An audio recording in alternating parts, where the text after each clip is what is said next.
Okay, so question one, we need to work out what a ninth of a week is in seconds.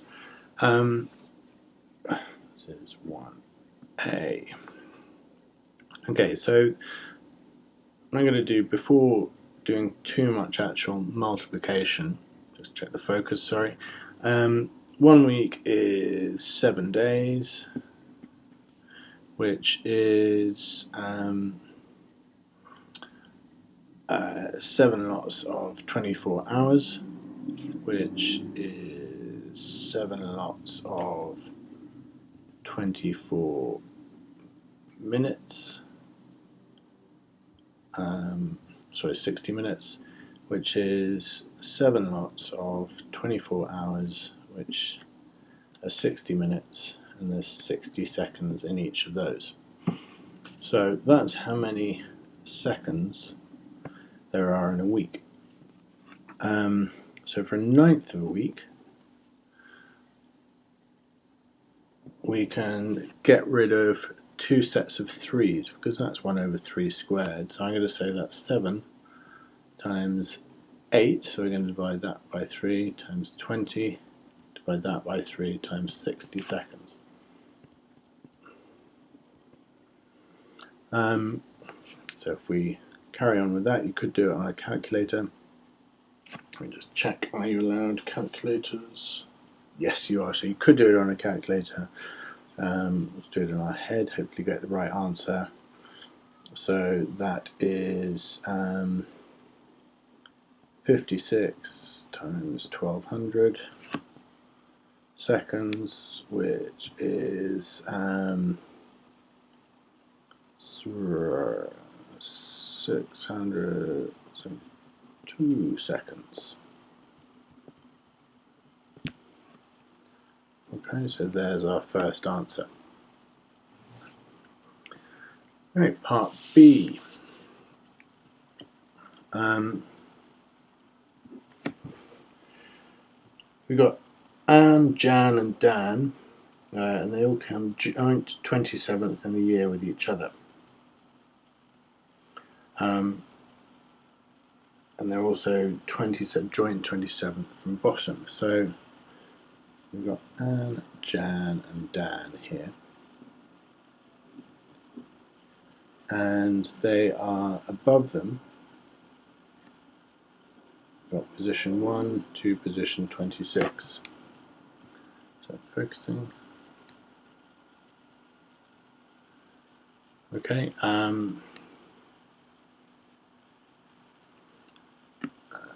Let's try and focus this for you. There we go.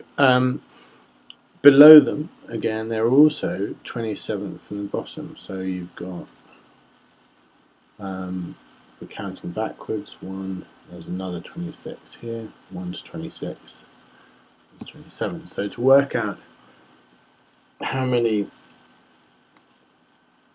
children in the year, we've got 26 here, plus the 3, plus the 26 there, which is 52, 55.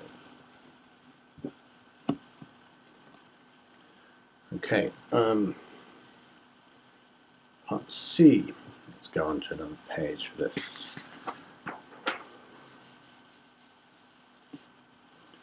So, part C.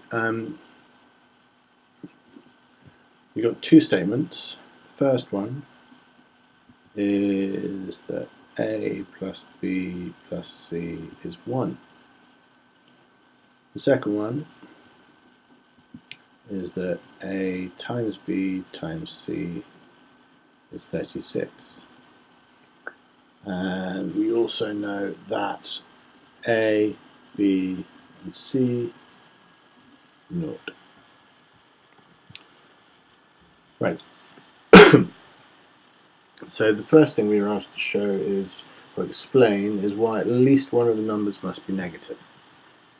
Now, the smallest whole numbers these could be is 1.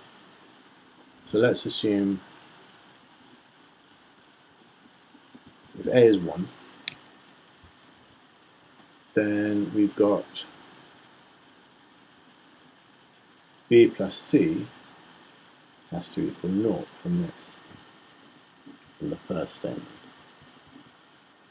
Okay, which means if b plus c equals 0, b or c has to be less than 0, it has to be negative.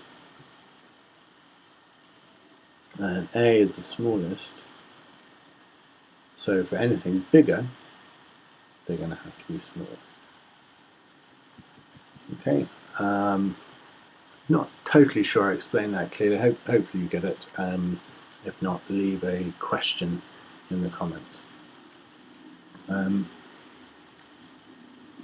Part 2, we need to explain why 2 of the numbers must be negative. Now we know from part 1, one number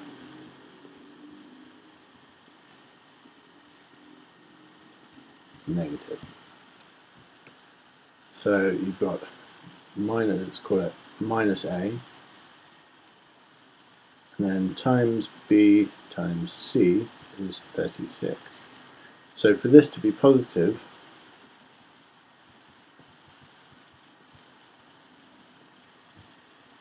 b or c has to be negative. And minus times a minus is positive. Oops, sorry. Okay. If it's 3 minuses, or if it's minus times positive, you get negative. 36 is positive, therefore 2 negative numbers.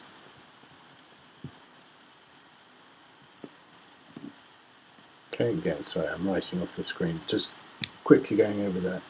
So one negative number we know from the first one, so we can either have one more negative, which gives us a positive, or we can have 3 negatives, or we can have 1 negative and 2 positives. And both of those last two give us a negative answer.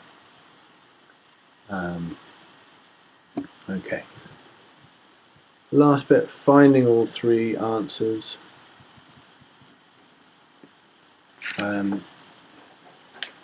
Various ways of doing this.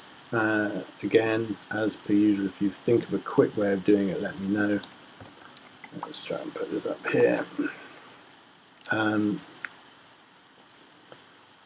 Main thing really is the factors of 36.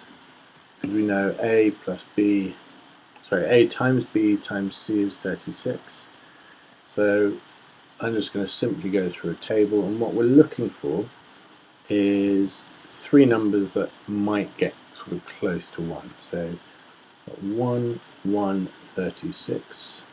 I'm trying to do this systematically. 1, 2, and 18. 1, 3, and 12. 1, 4, and 9. 1, 6, and 6. So these are A, B, and C each time. Got 2, 2, and 9. And again, none of these so far I can combine, or I can't see an obvious way of combining, adding and subtracting to get 1 from them. 1, 6, and 6 almost. We've got to add each of them. They've got to be 2 negative numbers. Let's try 2, 3, and 6. There we go. That looks like a solution. You've got, if A is minus 2, if B is minus 3, and C is 6, minus 2 plus minus 3 is minus 5, plus 6 is 1. Okay, there's our answer.